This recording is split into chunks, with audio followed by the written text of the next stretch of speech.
Okay, so when I say ancient stone circle, what's the first thing that pops into your head? For almost everyone, it's Stonehenge, right? It's this absolute icon. But what if I told you that it's just one tiny piece of a huge ancient puzzle that's scattered all across the entire globe? Right? Let's get into it because that is the exact mystery we're going to unpack here. We are going way beyond that one famous monument to uncover this incredible worldwide phenomenon of these massive earthen structures known as henges. So, to really wrap our heads around this whole thing, we've got to start by taking apart the icon itself. We need to understand what we're actually looking at when we see those famous pictures of Stonehenge. And here it is. This is the absolute key to everything. A henge isn't actually the stones. I know, right? The henge is the earthwork around them, that big circular ditch, usually with a bank built up next to it. The stones can be a part of it for sure, but the henge itself is the circle that was literally carved into the earth. And that one little fact, that's what unlocks this whole story.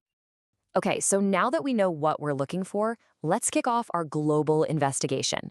You were about to see just how common this ancient practice really was. It's pretty amazing. First up, not even that far from Stonehenge, we have Avebury. And let me tell you, this thing is colossal.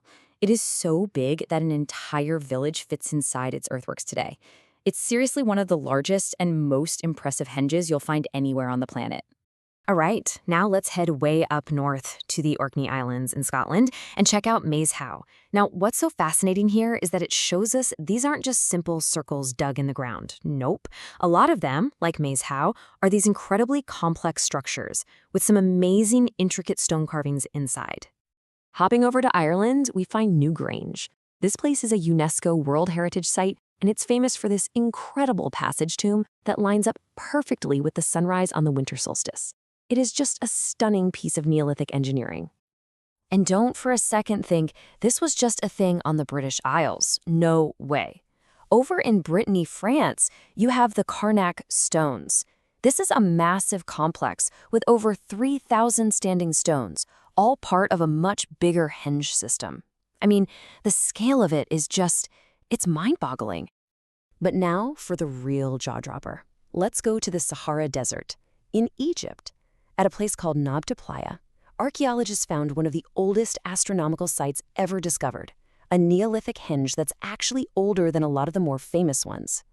This is what proves this was a truly global idea. Okay, so we've seen the what and the where. We know these things are all over the place. But that just leaves the biggest question of all, doesn't it? Why? Why did ancient people all over the world pour so much time and energy into building these gigantic circular monuments? Well, researchers have basically landed on three main ideas. A lot of henges seem to line up with the sun, moon, and stars, which suggests they might have been giant calendars or observatories. Another strong theory is they were used for really important ritual ceremonies. Maybe for burials or big community gatherings. And a third idea is that they were simply seen as sacred centers, a special place to connect with the gods or the universe.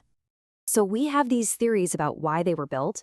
But to really, truly appreciate the sheer effort involved, you have to see the numbers. So let's open up the case file on this and put some hard data to these incredible monuments. Just take a site like Avebury again. We're talking about an area that covers over 100 acres. Can you even picture that? That is more than 75 football fields. Now imagine building that with nothing but bone, wood, and stone tools.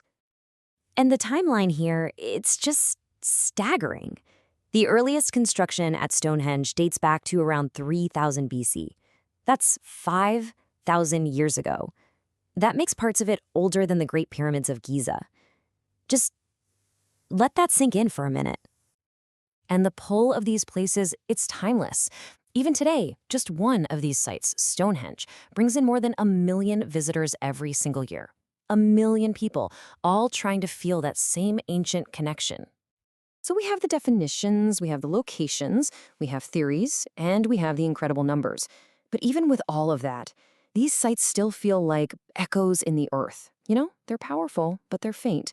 The full story is still very much an unsolved mystery. Our source material says it perfectly, and this really hits the nail on the head. Henges are often shrouded in mystery. Even with all of our modern technology and all our research, we are still just scratching the surface of what they really meant to the people who built them. And honestly, that's the real magic, isn't it? They make you wonder. They are a direct link to a past so distant we can barely even comprehend it. And they leave us with this one final, fascinating question. What secrets are these ancient landscapes still waiting to tell us?